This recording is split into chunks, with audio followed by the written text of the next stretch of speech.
Shalom, bonjour, ça dépend de l'ère que vous allez me suivre. Et aujourd'hui, j'aimerais que nous puissions parler autour de ce thème qui est la reconnaissance. Quand on parle de la reconnaissance, nous voyons que la reconnaissance, c'est plus qu'un sentiment. Vous savez, quand quelqu'un te donne quelque chose, la moindre des choses, c'est dire merci. Même cette personne-là à qui tu dis merci, elle va sentir quelque chose au-dedans de lui. Alors la Bible nous dit dans 1 Thessaloniciens chapitre 5 verset 18, il dit « Rendez grâce en toutes choses car c'est à votre égard la volonté de Dieu en Jésus-Christ. » Comme je venais de dire que la reconnaissance c'est plus qu'un sentiment. C'est une attitude de cœur. C'est une attitude. Donc, quand on te fait quelque chose de bien, ça doit venir du fond de ton cœur pour reconnaître le bien qu'on a fait, qu'on t'a fait plutôt. Donc, reconnaître la bonté de Dieu. Notre Dieu, il renouvelle sa bonté chaque matin. Mais quitte à nous, nous devons maintenant être reconnaissants par rapport à ce que Dieu fait dans notre vie. Par exemple, le souffle de vie, on ne le paye pas. Bien aimé, pour manger, pour boire, même notre électricité dans la maison, nous les payons. Mais à plus fort notre souffle de vie. Nous devons être reconnaissants envers ces dieux bien-aimés. La reconnaissance, c'est quelque chose qui vient du fin fond de ton cœur. Reconnaître même ton Créateur. Reconnaître la personne qui te fait vivre, qui te fait grandir, qui souffle au-dedans de toi. Et tu respires, tu inspires et tu respires. Même dans le moment difficile, nous devons être toujours reconnaissants. Bien-aimé, la reconnaissance nous ouvre la paix des bénédictions. Celui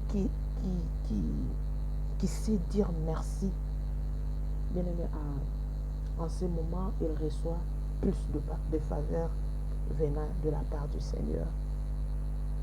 La gratitude transforme nos lamentations en louanges et notre faiblesse en force, car Dieu siège au milieu de la reconnaissance. Alléluia.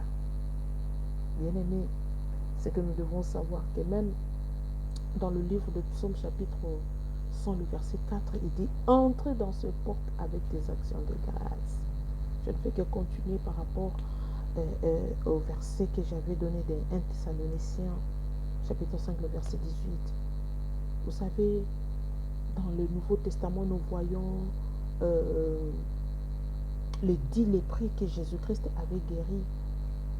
Mais parmi les 10, il n'y avait qu'une seule personne qui était reconnaissant envers Jésus.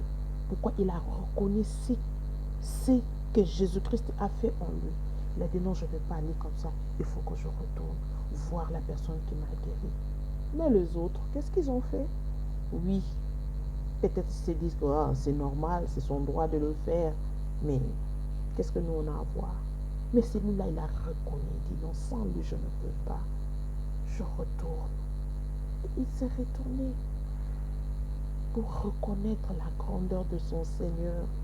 Mais la Bible nous dit dans Philippiens 4, 6, il dit faites connaître vos besoins à Dieu par de prières et de supplications avec des actions de grâce. Alléluia. Nous devons être reconnaissants dans tout ce que nous faisons. La reconnaissance attire la présence de Dieu. Quand nous nous réveillons, nous sommes dans la présence de notre Seigneur pour reconnaître sa grandeur, pour reconnaître ce qu'il est pour nous, pour reconnaître ce qu'il fait pour nous, bien-aimés. Nous devons être reconnaissants. Celui qui rend grâce vit dans la paix et l'espérance. Remercie Dieu. C'est reconnaître qu'il est fidèle en toute saison. Alléluia. Un cœur reconnaissant verra toujours la main de Dieu à l'œuvre. Que Dieu vous bénisse. Soyons toujours reconnaissants.